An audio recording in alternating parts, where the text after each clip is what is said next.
Tout est là. Les clips, les refrains, les plans séquences d'échappées nocturnes, les bruits industriels, les glitches élégants, l'écriture vie convertie en slogan marketing. On connaît les noms, on connaît les visages, on connaît même leurs plats préférés. On a regardé leurs vidéos en boucle, on a disséqué les choréos, retenu les bangers, pleuré sur les lives acoustiques. On a vu leur ascension, leur douleur, leur fierté, leur rire forcé entre deux comebacks stage. Alors pourquoi, face à cette cartographie presque totale, subsiste encore ce vertige, ce sentiment de n'avoir rien vraiment saisi? Peut-être parce que Stray Kids n'a jamais raconté une histoire simple. Peut-être parce qu'au lieu d'un récit linéaire avec un début, une crise et une résolution, ils ont construit un labyrinthe, un monde où chaque clip est une salle, chaque album un couloir, chaque membre une boussole déréglée. Ce n'est pas une storyline façon Marvel, ni un univers fictionnel comme le BU de BTS ou les super pouvoirs d'Exo. C'est plus dérangeant, plus réaliste aussi. C'est une narration atomisée, éclatée comme une psyché sous tension. C'est une pulsation souterraine, une angoisse collective qui se maquille en énergie brute. C'est un miroir bancal mais tenace de notre époque. Et si ce groupe, qu'on présente souvent comme le champion de la productivité, de l'autosuffisance et de la domination mondiale, était d'abord le témoignage fragmenté d'une génération en quête de cohérence? Et si leur vraie force n'était pas dans leur unité, mais dans leur dissonance maîtrisée? Stray Kids, ce n'est pas une success story, c'est une énigme chorégraphiée, un code source toujours instable, une mythologie qui refuse de se stabiliser. Il ne s'agit plus de chercher le cœur battant du groupe, on l'a déjà fait. Il s'agit maintenant de s'interroger sur l'architecture, pas celle des carrières, celle du mythe, de la métaphore, du glitch, de tout ce qu'on a laissé dans les interstices, entre les silences, les faux raccords, les théories fan-made, les loops musicales et les regards caméra trop longs pour être anecdotiques. Ce cinquième épisode ne sera donc pas une conclusion, ce sera une cartographie du flou, une traversée du récit implicite, une descente dans les fondations invisibles d'un groupe qui, depuis le début, ne cherche pas à se raconter, mais à nous perdre, volontairement, méthodiquement, dans un labyrinthe sonore et visuel où il n'y a pas de sortie. Et peut-être que c'est là, précisément, que tout commence. C'est parti.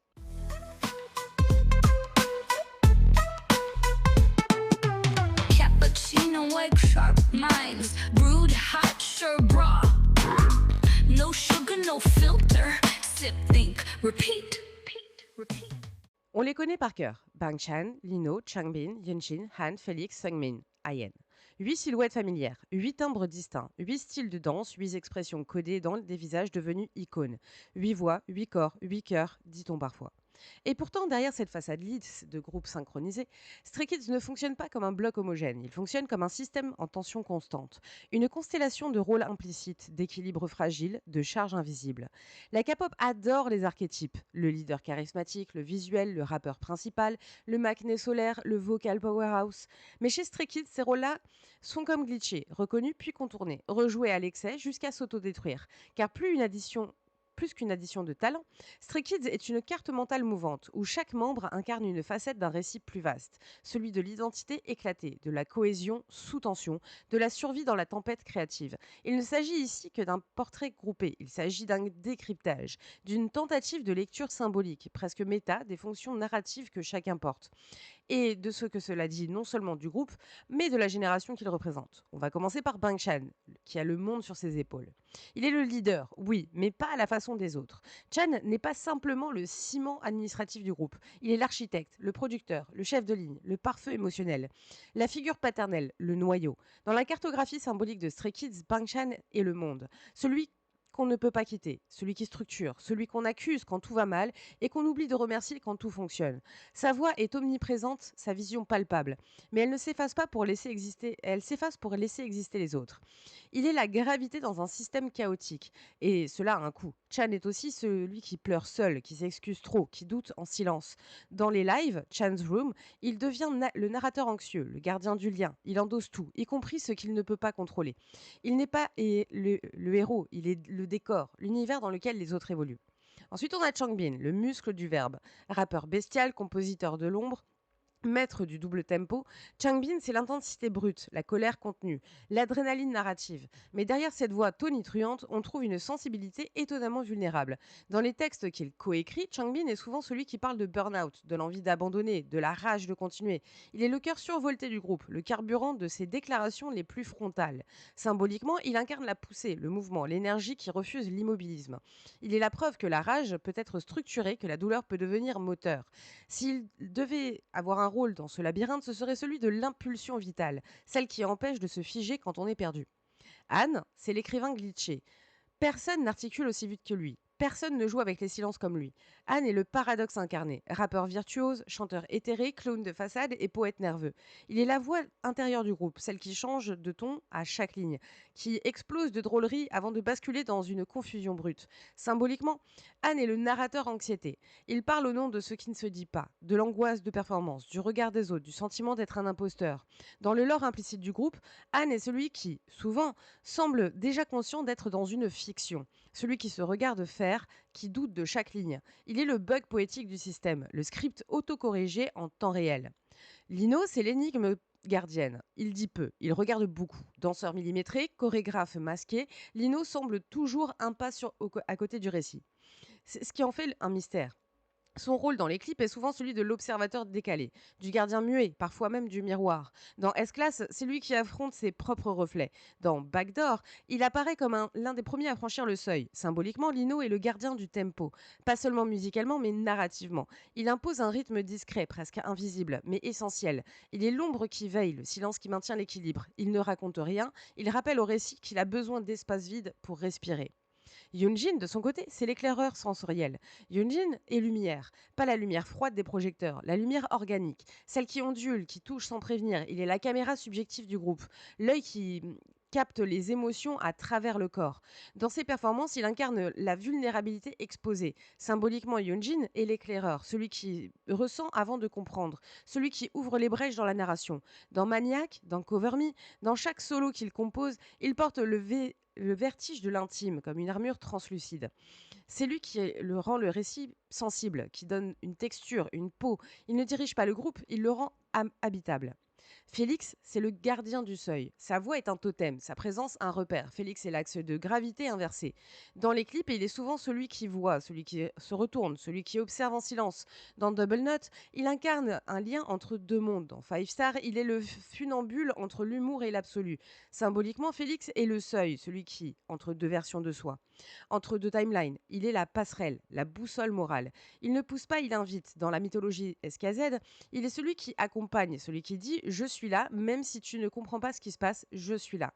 Il est la chaleur qui permet de continuer, l'encre invisible qui relie les pages.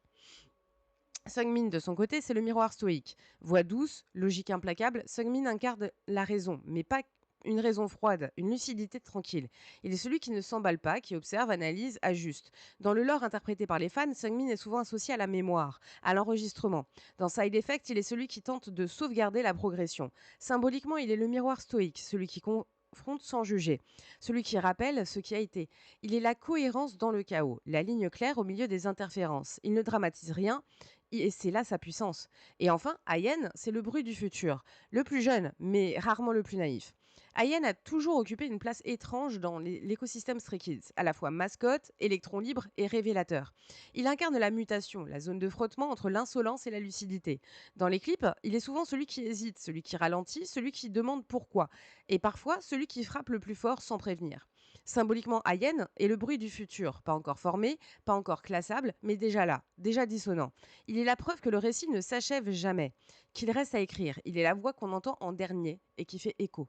Stray Kids n'a jamais fonctionné comme un engrenage parfait. C'est une machine vivante, avec ses surtensions, ses courts-circuits, ses réparations improvisées. Ce segment n'est pas un profilage classique, c'est une carte, une topographie émotionnelle, une tentative de comprendre pourquoi, en tant que spectateur, on est pris dans leur récit. Parce qu'ils ne sont pas des personnages, ils sont des fonctions, des repères, des échos de nous-mêmes. Et dans ce labyrinthe, ils ne sont pas là pour nous guider, ils sont là pour nous faire ressentir, à force de déséquilibre assumé, nous faire comprendre que le vrai groupe n'est pas dans l'unité, mais dans le puzzle.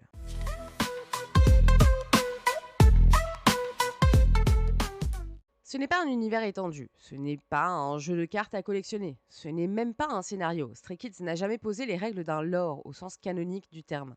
Pas de pouvoir élémentaire, pas de storyline officielle en webtoon, pas de narration transmédiatique à la Marvel. Et pourtant, on regarde les clips les uns à la suite des autres et quelque chose s'installe, une continuité souterraine, une tension graphique, une impression dérangeante de déjà-vu narratif. Comme si, sans jamais le dire, Stray Kids avait construit un monde. Mais ce monde ne se raconte pas avec des dates, il se lit dans les fissures, se devine dans les récurrences. Il se vit comme un mythe non pas figé, mais en mouvement, organique, algorithmique. Stray Kids fonctionne comme une écriture collective instable, où chaque MV, chaque comeback, chaque performance live agit comme une straight narrative. Une pièce de puzzle déposée dans un brouillard contrôlé. Ce n'est pas du storytelling, c'est du sous-texte. Et ce sous-texte, à bien y regarder, sur trois grandes architectures symboliques. La fracture, le contrôle, le glitch. On va commencer par la fracture initiale, Hell. Tout commence avec une chute, une séparation, une zone fermée dont il faut s'échapper dans Elevator. Stray Kids est littéralement en bas d'un immeuble, d'un système, d'un monde. On les voit déambuler entre l'enfer quotidien et une lumière difficile à atteindre. District 9 prolonge ce geste. Cette fois, les murs sont visibles. Une prison clinique, blanche, presque médicale. Les membres sont surveillés, filmés, contenus. Puis ils fuient, brisent les murs, inversent le regard. En ce sens, le groupe s'écrit d'abord comme une métaphore de la dissidence, de l'isolement, de l'altérité contrainte. Le système ici, c'est l'industrie. L'école, la norme, le monde adulte. Et Stray Kids se pose en exilé volontaire de cet ordre imposé. La fracture, c'est la condition de départ. Pas encore le combat, pas encore la création, juste le constat que quelque chose cloche, que quelque chose est à fuir. Mirror enfonce le clou. Ce n'est pas seulement le monde qui oppresse, c'est soi-même. L'image, le reflet, le clone, le double, le groupe découvre qu'il ne fuit pas seulement un ennemi extérieur, mais aussi une version altérée de lui-même, façonnée par des attentes, des peurs, des algorithmes. On entre alors dans une phase 2 du mythe, celle de la résistance. Et la résistance, c'est algorithmique, contrôle, c'est notre second point. C'est l'idée de reprendre le contrôle, de s'emparer des règles, de hacker la matrice. Dans Miro, Stray Kids passe à l'offensive. On les voit envahir une ville, escalader des buildings, saboter un système électoral. Il y a des drones, des écrans, des visages dans la foule. Ils ont compris que le système peut être retourné, que le bruit peut être une arme, que l'excès, la saturation, la transgression peuvent devenir des stratégies de survie. C'est l'ère du chaos maîtrisé. God's Menu pousse à cette logique au maximum.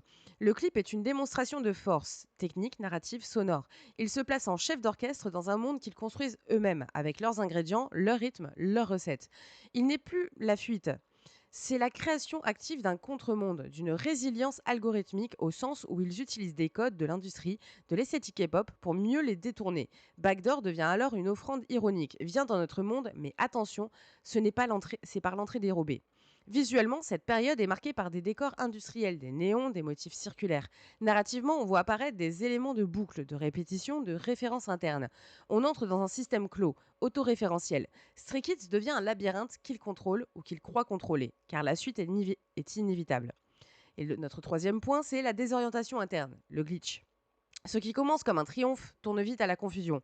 L'excès devient vertige, l'énergie devient instabilité. Side Effect introduit la crise. On y voit des visages hagards, des silhouettes perdues dans un bus qui n'arrive nulle part.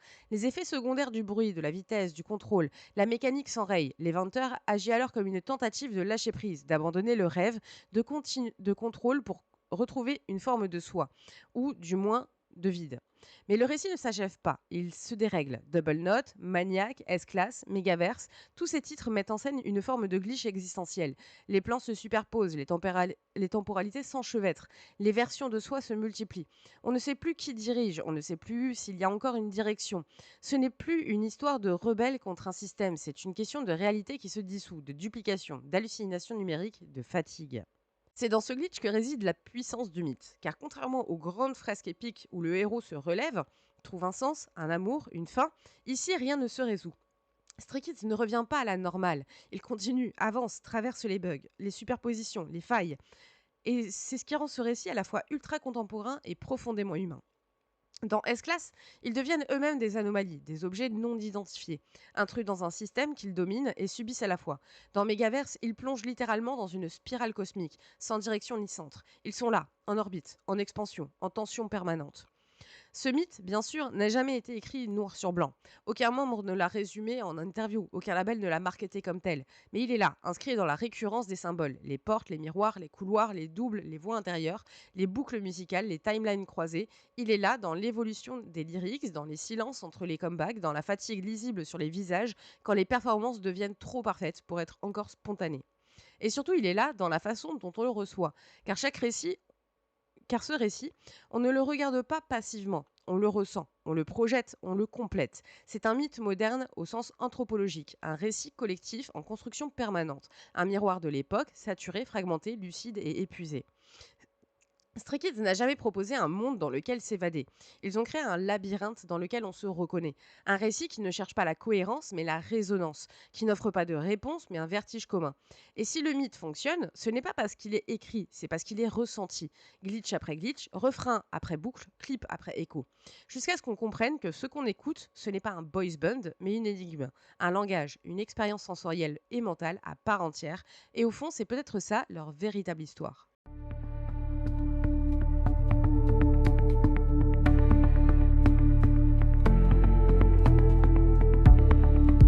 Tunnel whispers got you sent on me, on me, on me. Mark the times you crossed without a key. No key, no key. Every signal flickers you to me. To me, to me. I don't chase, I just believe. Static hums when you're near. Do you feel it in your mirror? There's no name, just the sound of a presence underground. Yeah, this line never sleeps. Watch you pass, never speak. But I'm there in the glass, on repeat, repeat. And it's safe when I don't breathe. When you ride and I just speak. Rough track, no retreat. Yeah, this line never sleeps. I sit still, but I'm aligned so close. Time my pulse to every wheel you wind. Your ghost. You don't see, but I design all the echoes that you find.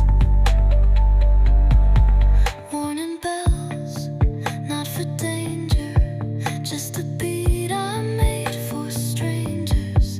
You won't name me, but you'll know when the silence starts to glow.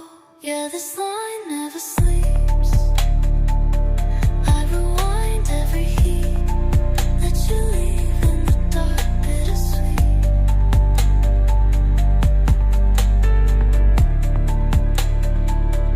And it's safe when I'm unseen, when I vanish in your stream. Fast ride, cold steam. Yeah, this line never sleeps. Your ticket said no turning, but I was never on board. Still I painted the ceiling of every car you ignored. Yeah, this line never sleeps. I'm the space you don't keep. Every blink I slip deep. Not a ghost, not a dream. Just the hum beneath your theme.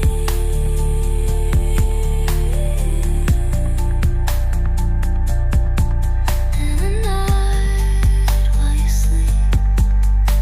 Yeah, this line never sleeps.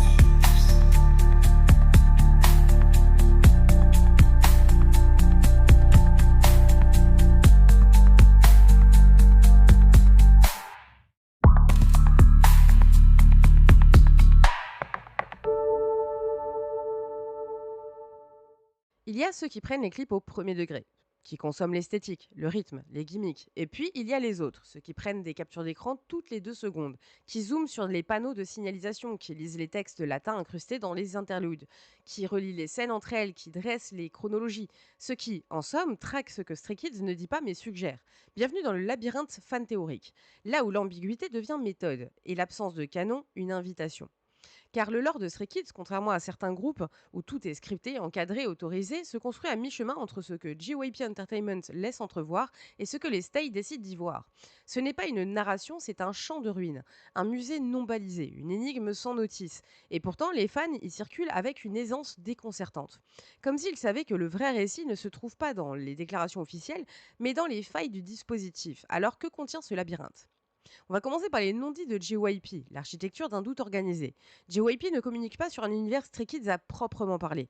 Il n'y a pas de série, pas de roman, pas de timeline publiée. Et pourtant, les clips sont truffés d'éléments récurrents. Pourquoi District 9? Pourquoi ce nom, cette référence directe à un film dystopique sur l'isolement, la ségrégation et la révolte? Pourquoi ces seringues, ces pilules, ces écrans de surveillance dans I Am Not?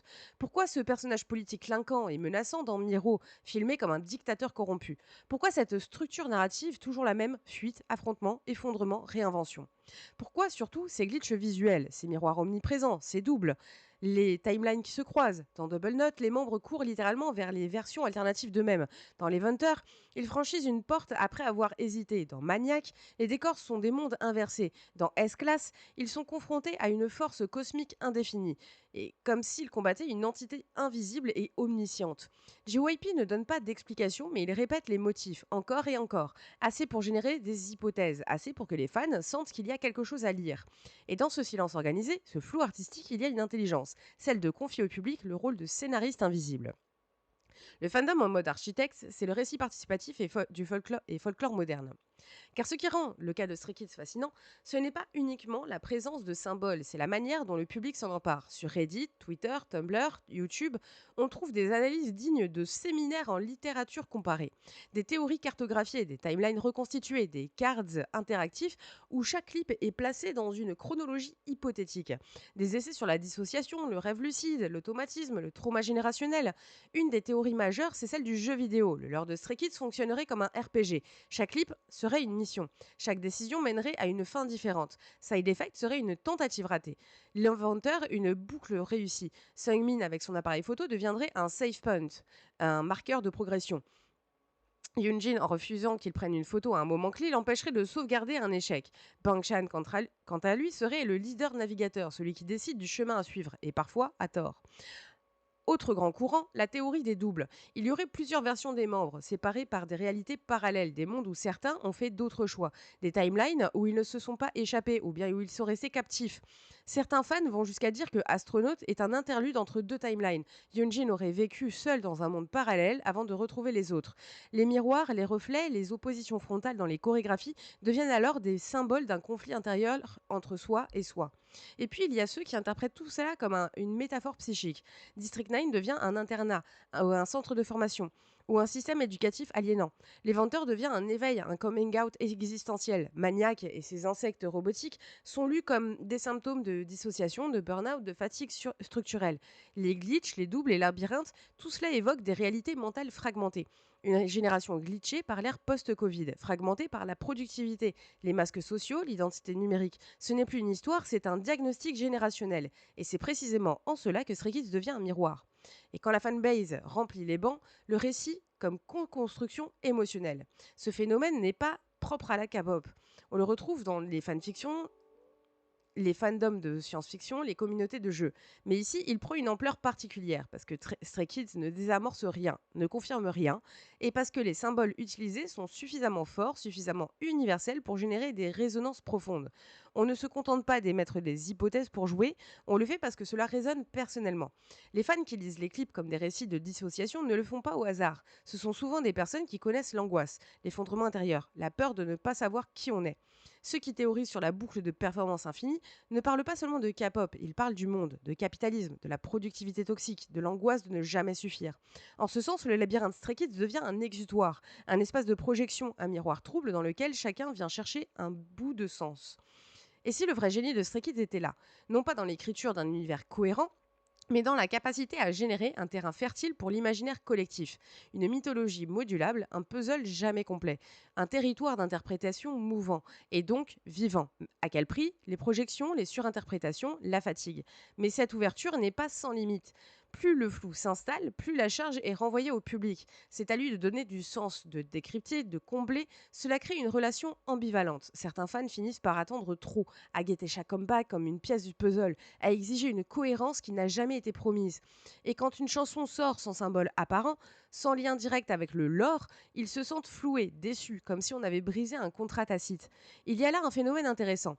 À force de vouloir interpréter, on oublie parfois que les artistes sont humains, qu'un MV peut être juste un MV, qu'un concept peut être une pulsion, pas une stratégie, que la charge narrative peut être une illusion portée par notre besoin collectif de structurer le chaos. C'est le risque du récit participatif, confondre narration et exégèse. Oubliez que parfois, ce n'est pas du symbolisme, mais juste de la lumière qui clignote. Mais ce serait une erreur de voir cela comme un échec. C'est au contraire le signe que Stray Kids a touché quelque chose de rare, la capacité à activer un imaginaire, à créer un champ d'interprétation collectif, à ouvrir un récit sans le fermer.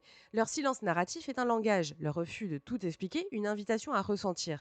Stray Kids ne vous dit pas quoi penser, il vous montre une porte. À vous de décider si vous voulez l'ouvrir. Et si vous la franchissez, n'attendez pas de guide. Le plan est effacé, le couloir est tordu, le miroir est brisé. Mais dans le reflet, vous verrez quelque chose bouger, quelque chose d'étrangement familier. Peut-être vous, peut-être eux, peut-être rien du tout. Et c'est là que la magie opère.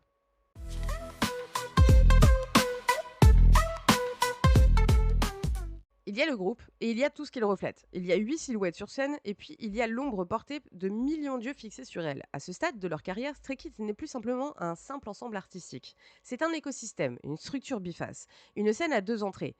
Une qui donne sur eux et l'autre qui donne sur nous. Entre les deux, il y a Stay. On pense souvent le fandom comme une audience, une base de soutien, un public plus ou moins bruyant. Mais dans le cas de Stray Kids, ce lien va bien plus loin.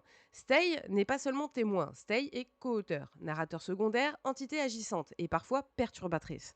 Parce que le groupe a volontairement brisé la barrière, parce qu'il a exposé ses failles, parce qu'il a ouvert ses carnets, ses studios, ses larmes, ses secrets, ses nuits blanches, ses doutes, parce qu'il a fait de nous un miroir, et qu'un miroir, ça renvoie l'image, mais ça peut aussi la déformer.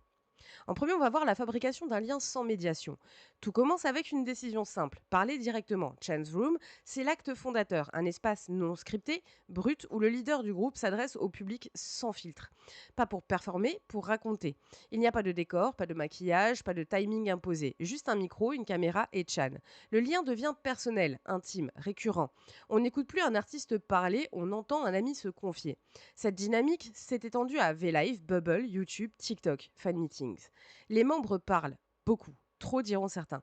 Et surtout, ils parlent avec une sincérité déconcertante. Pang Chan qui s'excuse pour son apparence, Yoonjin qui pleure parce qu'il se sent inutile, Sungmin qui explique son perfectionnisme, Félix qui exprime son besoin d'authenticité, Ayen qui révèle ses peurs de décevoir. Ce n'est pas une mise en scène, ce sont des fragments de quotidien. Et ils sont nombreux, trop nombreux pour être simplement ignorés. Dans cette hyper-transparence assumée, Stay se sent investi, pas simplement informé, responsabilisé. Chaque émotion devient partagée, chaque doute devient collectif. On n'applaudit plus, on console, on encourage, on surveille, on devient partie prenante. Et c'est là que le miroir se trouble. On passe donc à la partie entre soin et contrôle, la frontière invisible. Il y a un paradoxe fondamental dans la relation entre Stray Kids et Stay. D'un côté, une loyauté inconditionnelle, une tendresse immense, une communauté qui soigne, qui élève, qui protège, qui comprend. L'amour entre eux est réel, documenté, inévitable. Il se lit dans les regards, dans les fan-chants, dans les lettres, dans les projets caritatifs, dans les vidéos de fans qui remontent les moments de vie pour leur rappeler qu'ils comptent. Mais l'amour parfois devient exigeant. L'attachement, pression, la proximité empiètent, car quand on est si proche d'un récit, on commence à vouloir l'influencer, à le corriger, à le contrôler. Un changement de coupe de cheveux, un mot mal interprété, une absence prolongée, une chanson qui semble moins intense, un regard échangé pendant un concert, tout devient matière à analyse, à débat, à critique. Le public, parce qu'il se sent inclus, se sent aussi autorisé à commenter, à réguler, à juger et parfois à condamner. Certains fans vont jusqu'à imposer leur propre grille morale, leur propre scénario. Ils projettent sur les membres les rôles qu'ils ne veulent plus quitter. Félix doit toujours être l'ange solaire, Yoonjin le prince éthéré, Pang Chan le leader infaillible.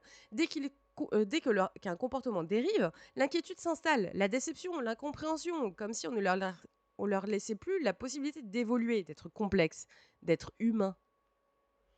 Ce qui nous amène au récit collectif, entre interprétation et appropriation.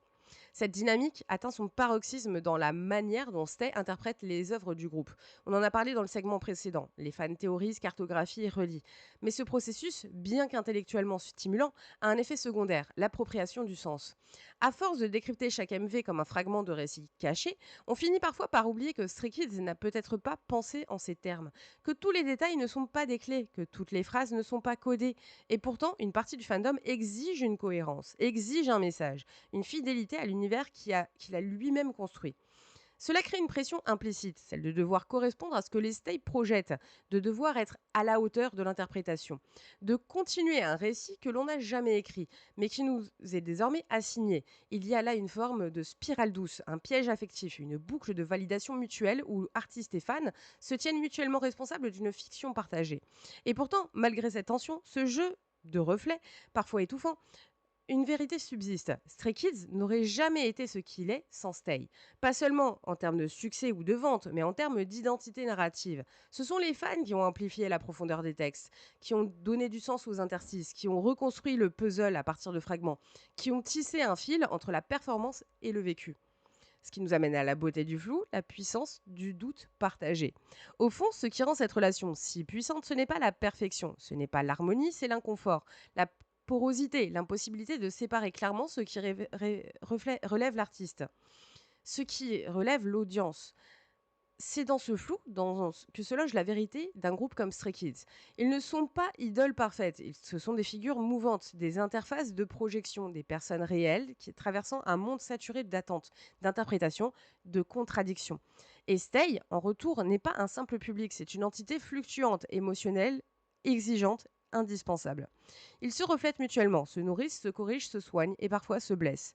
Mais c'est dans ce miroir brisé que réside le cœur de Stray Kids, non pas dans l'image projetée, mais dans le mouvement, dans la tentative constante de continuer, malgré la fragmentation, dans l'acte de créer, encore et encore, un lien qui ne soit pas figé. Stray Kids n'a jamais voulu dicter un récit, ils ont laissé des traces, des signaux, des absences, des tremblements. Et c'est Stay qui a transformé en mythe, en expérience et en langage. Alors non, le groupe ne nous dit pas quoi penser, il ne nous tient pas la main, il nous tend un miroir, parfois flou, parfois cruel, parfois bouleversant. Et dans ce miroir, on se cherche, on se perd, on se retrouve, parce que Stray Kids, ce n'est pas seulement eux, c'est aussi ce qu'on devient quand on les regarde.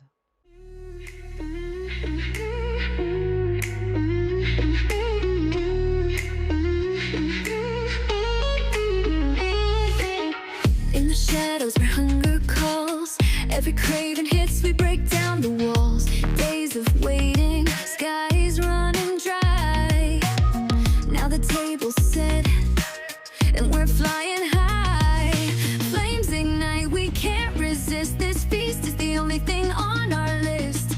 Under neon glow, we come alive. Flavors hit deep, yeah, we thrive. First taste, electric, a spark in the night. Every bite hits, every note's just right. Sweet, salty, the fire, the thrill. Losing ourselves, chasing the fill.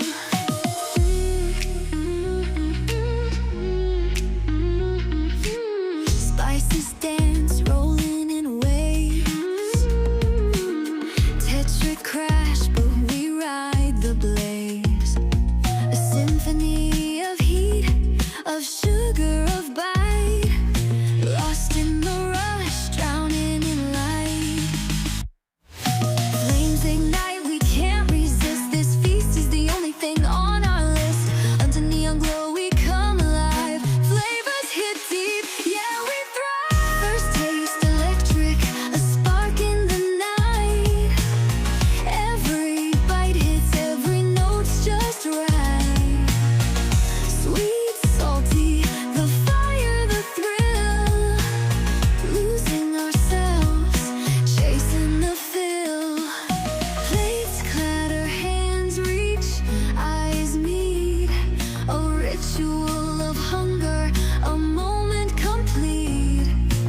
À ce stade, si vous avez écouté l'intégralité des 5 épisodes, il est possible que vous soyez un passionné de mythologie contemporaine, soit un stay qui a basculé du côté obscur des fan théories complexes, soit simplement un amateur de chaos narratif bien orchestré.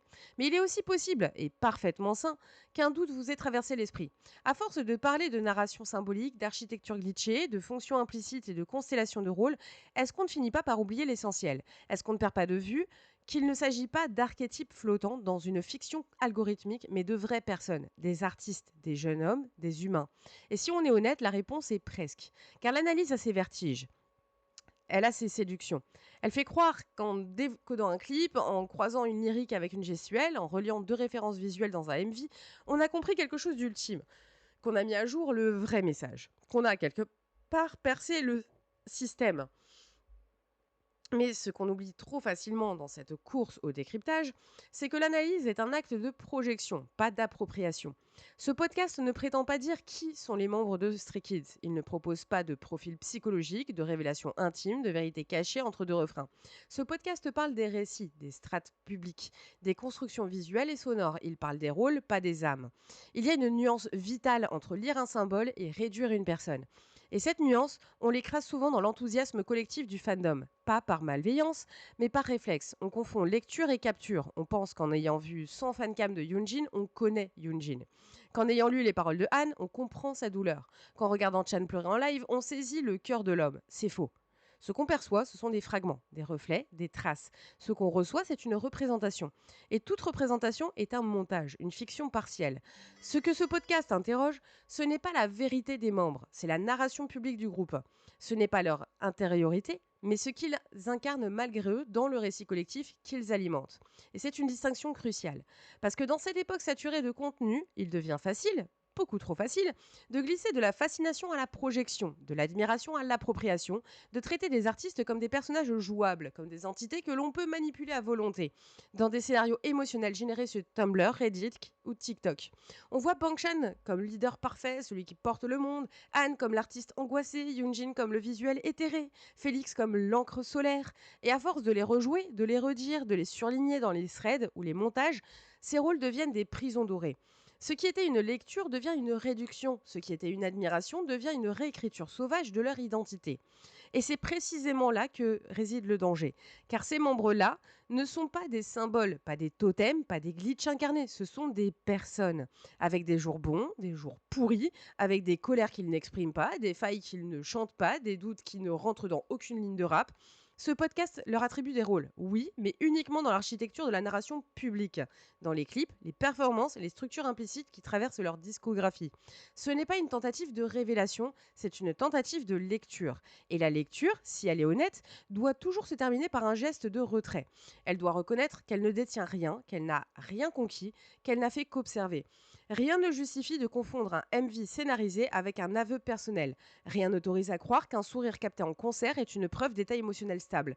Rien ne légitime les messages intrusifs, les projections affectives ou le fait de croire qu'on sait mieux que les membres eux-mêmes ce qu'ils vivent, ce qu'ils veulent, ce qu'ils doivent exprimer. Ce podcast n'est pas là pour renforcer cette illusion, il est là pour la désamorcer. Il faut rendre le flou aux artistes, leur complexité, leur droit de ne pas être lisible, leur droit à l'incohérence, à la contradiction, à l'évolution hors cadre. Stray Kids n'est pas un puzzle qu'il faudrait résoudre une fois pour toutes. C'est une construction mouvante, vivante, parfois chaotique. Et chaque membre a le droit de se réécrire, de contredire ce qu'il a été, d'échapper à ce qu'on attend de lui. Si je décris Bang Chan comme le décor gravitationnel du groupe, ce n'est pas pour l'enfermer dans le rôle du leader sacrificiel. C'est pour interroger la façon dont le récit collectif le traite. Si je parle de Han comme un narrateur anxiété, ce n'est pas pour pathologiser son art, mais pour montrer à quel point sa voix épouse les ruptures de ton d'une génération saturée. Et si je décris Lino comme une énigme gardienne, ce n'est pas pour le figer dans le silence esthétique, mais pour dire que son rôle dans la narration n'a jamais été celui du héros classique. Ce ne sont pas des biographies, ce sont des lectures. Et toute lecture doit accepter de n'être qu'un point de vue parmi 1000 autres. Il est temps aussi de résister à la tentation de l'hypersignification, de ne pas tout transformer en théorie, d'accepter que certains clips soient juste beaux, que certains lyriques soient écrits sans message caché, que parfois un regard caméra n'est qu'un regard, rien de plus. La beauté de Stray Kids, c'est ce qu'il nous laisse. C'est qu'il nous laisse cet espace d'interprétation.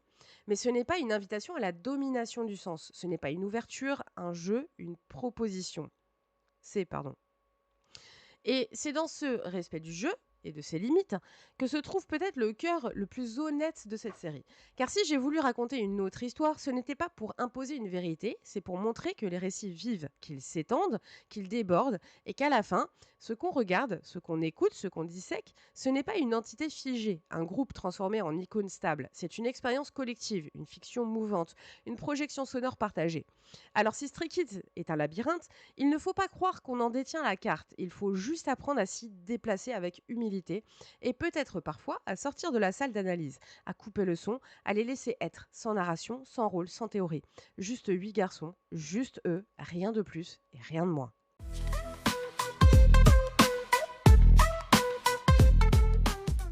Il n'y a pas de résolution, pas de sortie, ce n'est pas un récit qui s'achève, c'est un espace, un endroit sans centre ni périphérie, quelque chose qui continue même quand tout le reste s'arrête.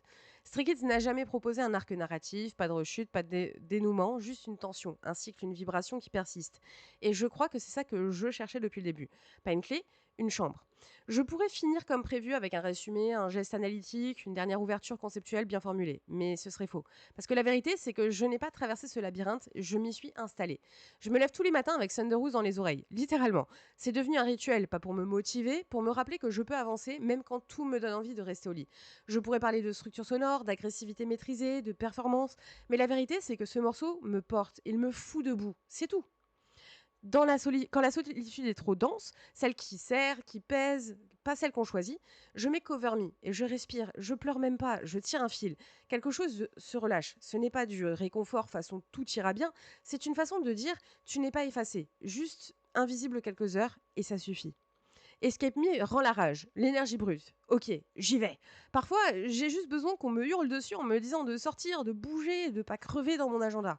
Et Escape le fait mieux que n'importe qui. Et puis il y a Elevator, celle que j'ai écoutée en boucle pendant des nuits entières, où je ne savais pas si j'allais tenir. C'est ce morceau qui a rouvert une fissure, qui m'a rappelé qu'on pouvait tomber et se relever sans devoir se justifier, qui m'a dit, sans me parler, que c'était pas fini, que ça n'avait même pas commencé. Je ne raconte pas ça pour faire joli ou pour dramatiser, c'est juste que parfois, à force d'analyser, de déconstruire, de théoriser, j'ai oublié de dire pourquoi je fais ça. Pourquoi j'ai tenu 5 épisodes, pourquoi j'ai écrit ces segments, comme on trace une carte qui refuse de plier. La vérité, c'est que ce groupe m'a sauvé, pas au sens grandiloquent du terme, pas sauver la vie, mais sauver ma présence. Ils m'ont tenu en éveil, en tension, en pensée, ils m'ont permis de créer un moment où tout le reste avait cessé de répondre. Alors non, c'est pas une conclusion, c'est un remerciement déguisé. C'est une acceptation. Je ne suis pas là pour raconter une histoire finie, je suis là parce que leur chaos a rencontré le mien et qu'il y a eu une résonance. Ils ne demandent pas qu'on les comprenne, ils demandent qu'on tienne avec eux, dans le bruit, ce glitch, ce labyrinthe sans issue. Et moi, je ne sais pas pour toi, mais moi, je ne veux plus en sortir. D'ailleurs, j'en profite pour vous dire que je serai aux 2 dates françaises de la tournée mondiale de Stray Kids au Stade de France les 26 et 27 juillet, en U7 le samedi et en Pit A le dimanche. Si vous y êtes aussi, faites-moi signe, j'ai hâte de vous y retrouver et je partagerai du contenu du concert sur mes réseaux sociaux, donc abonnez-vous si c'est pas déjà fait, ça promet d'être intense. Et par ailleurs, toute cette série-là va sortir en e-book avec des exclus, donc n'hésitez pas à vous abonner à mon Patreon aussi. En attendant, tu peux retrouver tous les épisodes de Capuchin et Croissant sur ta plateforme d'écoute préférée, que ce soit YouTube, Apple Podcast, Spotify, Deezer, que sais-je. Plongez dans mes romans, contes ou essais, des mondes à la fois imaginaires, politiques et viscéraux, à la fois sur Amazon et sur Google Books. Et écoutez ma musique, pensez comme une narration parallèle, un écho poétique aux questions qu'on soulève ici, ou de ma propre vie. Pareil sur toutes les plateformes d'écoute. Et me retrouver chaque dimanche soir, bientôt. C'est une nouveauté que je suis en train de lancer, un petit live radio pour partager, débattre et respirer ensemble. Le labyrinthe continue et t'y à ta place. Allez, salut! Cappuccino, white crop, mines, brewed hot, served raw. No sugar, no filter. Sip, think, repeat, repeat, repeat.